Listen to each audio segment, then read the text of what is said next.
Pemerintah kembali berencana akan mengimpor beras sekitar 1 juta ton. Dengan dalih jumlah itu untuk stok cadangan beras pemerintah. CBP sebanyak 500.000 ton padahal bulan Maret dan April ini bakal terjadi panen raya. Indonesia merupakan negara agraris karena sebagian besar penduduk Indonesia memiliki mata pencarian sebagai petani atau bercocok tanam. Tapi ironisnya justru selama puluhan tahun Indonesia dikenal sebagai negara importir beras. Bahkan dalam waktu dekat ini pemerintah kembali akan mengimpor beras sekitar 1 juta ton dengan dalih jumlah itu untuk stok cadangan beras pemerintah atau CBP sebanyak 500.000 ton. Padahal bulan Maret dan April akan terjadi panen raya. Direktur Utama Perum Bulog Budi Waseso mengaku tak mengusulkan impor beras pada tahun ini. Langkah impor beras muncul setelah pihaknya menerima perintah dari Menteri Perdagangan Muhammad Lutfi dan Menteri Koordinator Bidang Perekonomian Erlangga Hartarto. Dalam RDP dengan Komisi 4 DPR RI Senin 15 Maret 2021, Buas menyebut Bulog saat ini telah kehilangan pangsa pasar sebesar 2,6 juta ton beras per tahun.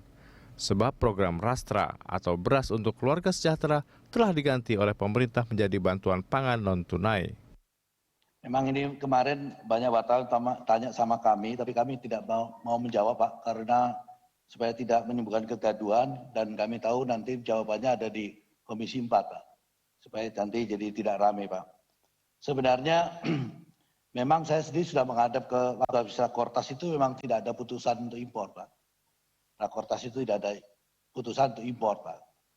Nah, sebelum itu terus kami juga menghadap ke Menteri Perdagangan untuk menjelaskan Pak, permasalahannya ini adalah KPSA Pak, atau CBP. Ini kan berasnya pemerintah Pak. Kalau kami membeli sebanyak apapun sih, kami siap Pak, asalkan hilirnya itu pasti Pak dipakai. Rencana impor 1 juta ton beras di tengah pandemi yang belum usai bukan hanya memicu polemik di masyarakat, tapi juga mengundang tanggapan dari sejumlah gubernur, seperti Gubernur Jawa Barat Ridwan Kamil, Rusli Habibie Gubernur Gorontalo, serta Gubernur Jawa Tengah Ganjar Pranowo. Sementara itu, Menteri Perdagangan Muhammad Lutfi mengaku akan berhenti dari jabatannya apabila keputusan mengimpor beras 1 juta ton keliru. Menurut Mendak, keputusan mengimpor beras sudah dihitung secara sangat matang terkait ketersediaan beras atau iron stock di gudang Bulog. Publik menduga rencana impor beras jadi bukti kuatnya cengkraman kekuatan kartel dan mafia yang mengendalikan distribusi pangan di Indonesia. Tim Liputan Berita 1.